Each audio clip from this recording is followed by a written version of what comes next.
টকা 10,000 টকা লাগিব আৰু তেতিয়া আপুনি কপিখন পাব। তাৰপিছত এনেকুৱা হ'ল, তাৰপিছত আৰু কেইদিনমান গ'ল, তাৰপিছত আকৌ তেওঁৰ ওচৰত আহিলোঁ। অহাৰ পিছত কৈছে নাই বোলে 6,000 টকা লাগিব। 6,000 টকা লগাৰ পিছত মই ক'লোঁ 6,000 টকা দিব নোৱাৰিম।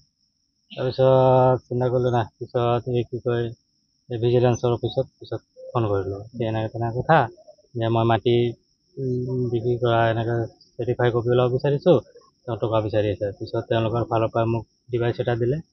পিছত মই তেওঁৰ লগত কি কথা বতৰা পাতিলোঁ, চব ৰেকৰ্ডিং হ'ল, সেইখিনি চালে, চাই মেলি পেলাই তেওঁলোকে আহি পেলাই আৰু আজি তেওঁক ধৰিলে। 4,000 টকা দিয়া হ'ল। 4,000 টকা তেওঁ হাতলৈকে ধৰিলে। মই মানে মাটি বিক্ৰী কৰা আছিলে, তাত দলচোৱা মাটি বেছি গুচি গৈছিলে। এতিয়া চাৰ্টিফাই কপিটো নলালেতো গম নাপাম, সেইটো কাৰণে চাৰ্টিফাই কপিটো ওলোৱা হ'ল। প্ৰথমত তেওঁ 10,000 টকা বিচাৰিছিলে, তাৰপিছত এদিন ক'লে 6,000 টকা, পিছত 4,800 টকাত ফিক্স হ'ল। হয়, গৰমেছা নহয়, কোনো মোক চাৰ্টিফিকেট দিয়া নাই, কোনো ধৰণৰ টকাৰ ৰিচিপ্ট দিয়া নাই। হয়, ঘোষ বিচাৰিছিলে। হয়, কাৰ্যালয়ৰ ভিতৰতে দিয়া হৈছিলে।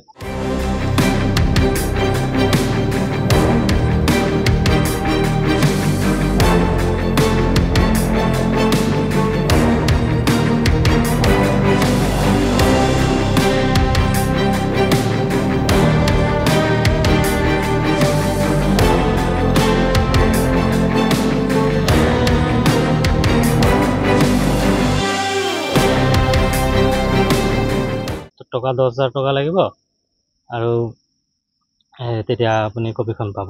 তাৰপিছত এনেকুৱা হ'ল, তাৰপিছত আৰু কেইদিনমান গ'ল, তাৰপিছত আকৌ তেওঁৰ ওচৰত আহিলোঁ। অহাৰ পিছত কৈছে নাই বোলে 6,000 টকা লাগিব। 6,000 টকা লগাৰ পিছত মই ক'লোঁ 6,000 টকা দিব নোৱাৰিম। তাৰপিছত চিন্তা কৰিলোঁ নাই, পিছত এই কি কয় ভিজিলেন্সৰ অফিচত পিছত ফোন কৰিলোঁ যে এনেকৈ তেনেকৈ কথা যে মই মাটি বিক্ৰী কৰা এনেকৈ চাৰ্টিফাই কপি ওলাব বিচাৰিছোঁ, তেওঁ টকা বিচাৰি আছে। পিছত তেওঁলোকৰ ফালৰ পৰা মোক ডিভাইচ এটা দিলে। পিছত মই তেওঁৰ লগত কি কথা বতৰা পাতিলোঁ, চব ৰেকৰ্ডিং হ'ল, সেইখিনি চালে, চাই মেলি পেলাই তেওঁলোকে আহি পেলাই আৰু আজি তেওঁক ধৰিলে। 4,000 টকা দিয়া হ'ল। 4,000 টকা তেওঁ হাতলৈকে ধৰিলে। মই মাটি বিক্ৰী কৰা আছিলে, তাত দলচোৱা মাটি বেছি গুচি গৈছিলে।